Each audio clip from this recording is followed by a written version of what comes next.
Hello everyone, it's Coolman here. It is spooky month. There's a bunch of Halloween nonsense going around, and I wanted to share some of my spooky stories with you guys. I have a few instances where I've been in some deep dark dungeons of my own, being the adult working class man I am. One such instance is rather recently actually. I was in what some would call a historical building, doing my job, which I don't think I've told many of you yet, which is pest control. I was going through this building, doing my route. As I come up to the front door, I'm greeted by the caretaker. She says, "Hey, are you the pest control guy?" And of course I'm like, if the outfit doesn't say enough, I'm the pest control guy. So, of course, she says, "Haha, well, come on in. I'll let you get to it. Good luck." And she closes the door behind her. And of course, when you're a pest control guy walking into a historical building, you don't expect to hear good luck. It's kind of like, good luck killing the bugs? I mean, I guess that's not my luck, it's your luck, but okay. Anyway, I begin my treatment through this building. And it's one of those old buildings that has those pictures that just watch ya. You know what I'm saying? They're looking at you, dead in the eyes. They're like, "Oh, where you going, spooky boy?" So I'm continuing my treatment, and as I go through, I start to hear something rather weird. Somebody coming down the stairs. Of course, I walk over thinking, "Oh, someone's inside, I better go greet them." So I walk up, no response. "Hello? Is anyone there?" Nothing. Silence. I thought to myself, well, okay, if no one's here, I'll just blow it off, ignore it, and go on upstairs and do my treatment. So I headed upstairs, looked around, didn't see anybody, just got to work, made sure to get done with it as quickly as possible. Going around, doing sprays, really trying to make sure I do a peachy keen job for the boys back home. When all of a sudden, I hear some creaking noises, and I'm like, okay, it's just the house winding down. It's later in the day, it's got to wind down. So I finish my treatment upstairs and I come back to the staircase. I look down it and nothing's there, but I hear it.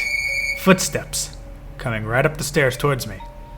At this point I was pretty much frozen in fear. I didn't know what to do. I was kind of like, oh, well, that's a thing.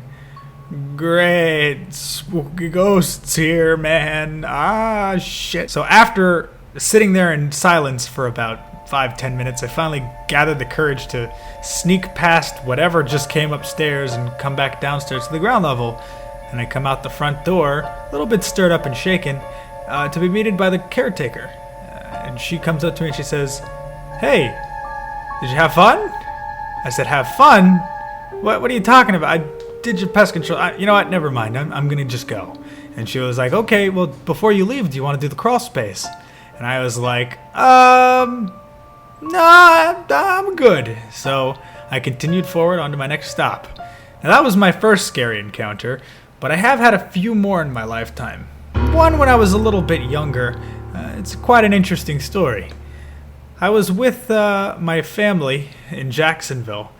We decided we were going to go and visit St. Augustine and do some ghost investigations because at the time in 2012 it was a popular thing to do, with the whole spooky ghost hunters and all that. So me, my dad, and my sister head to St. Augustine, one of the United States' first ever established towns. We head in, visit the wonderful scenery, the Castillo de San Marcos, the St. John's River, the lighthouse, whatever you can think of. During the day, it's a quite quaint place. During the night, it gets a little bit eerie. Not a lot of people out.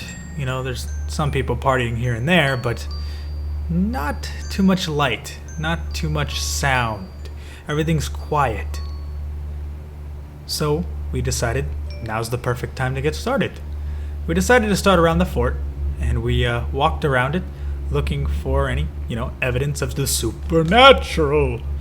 Ah! I'm sorry, that was stupid. So we get to the Castillo de San Marcos, which is the fort there, and we're just going around, taking pictures, doing our thing, and 12-year-old me suddenly says, "Take a picture up." And my dad looks at me and my sister looks at me and they're like, "What do you mean?" I was like, "Just take a picture up the side of the wall. Do it." They do, and of course looking back down at us is a dark kind of presence looking over the side downwards towards us. So it was a little interesting start to the night, but we decided to move forward. We moved to the lighthouse, which, if you don't know, the lighthouse in St. Augustine has this really cool ghost activity tour that you can do in the middle of the night, where all the spooky boys come out and, well, not really come out. You actually have to go hunt them down, but you get the picture. We go in, they arm us with ghost investigation stuff, which I don't know why a lighthouse would have an EMF detector and a recorder, but they did, and they were like, here you go, give us $10 and you can rent this. And we were like, fucking baller, we don't have any ghost material, let's do it. So we got this EMF detector, which, if you haven't played Phasmophobia yet, you don't know what that is. It's basically a device that scans electromagnetic frequencies and lets you know if there's any change in the atmosphere. It's spooky, right? So we're going through the lighthouse with all the spooks and geeks and gacks going on, hearing the story and the legend of what happened at the lighthouse. And as we're going through, there's an eerie sensation. My sister speaks up and she says, "Something just pinched me." And I said, "Lies! You're a liar. Don't scare me. I'm big brave boy." But she insists, "Something pinched me." So we all look, and there's a mark on my sister, which is really interesting when you're a young child. You know, you don't expect to have nobody around you and all of a sudden be pinched. So it was quite eerie for the three of us. We didn't really know what to do. But we decided, hey, we paid for this, so we might as well continue doing it. So me, my sister, and my dad decided to go around and break off from the group and do our own thing. We decided to take some pictures here, there, and everywhere, and quite frankly, we found something really awesome. I don't have the picture of it, sadly, but if I can find it, or I can get my dad to send it to me, it'll be in this video. However, it was a lady in white just floating out in the area between the common house and the lighthouse itself. Just a floating white iridescent being, which was astounding. We'd never seen anything like it. It was cool, you know. You don't expect to see that when you take a picture. So me, my dad, and my sister were dumbfounded by it, and of course we looked at it for 20 minutes and went, haha, spook. So we headed into the lighthouse to continue our investigation. We had the EMF detector, of course, which wasn't really going off, which kind of sucks because we paid $10 for it, and I really wish it did. But we were armed with that, a recorder, and a camera.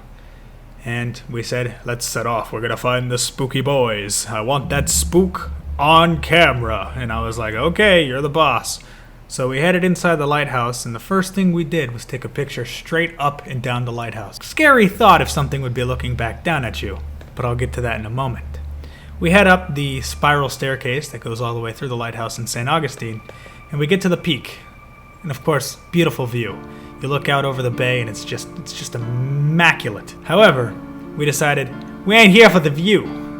We're here to find some spooky boys. So we're going over the EMF detector and the recordings, and we're asking questions, to which we actually did get some responses to. We said, is anyone here?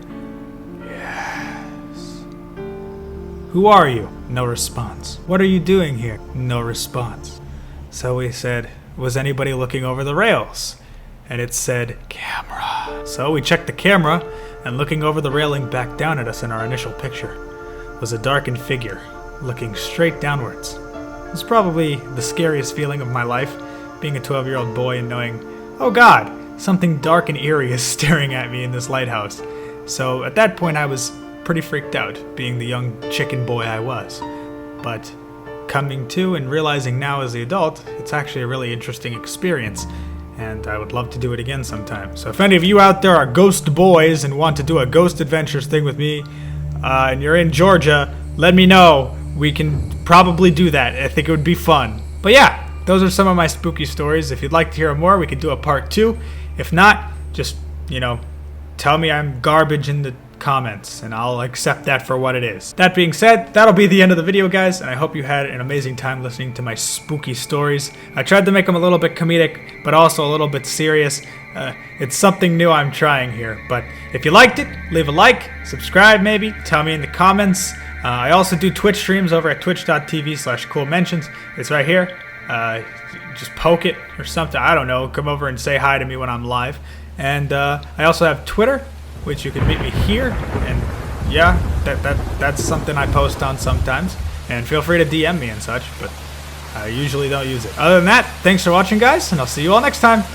Happy Halloween! I'm sorry.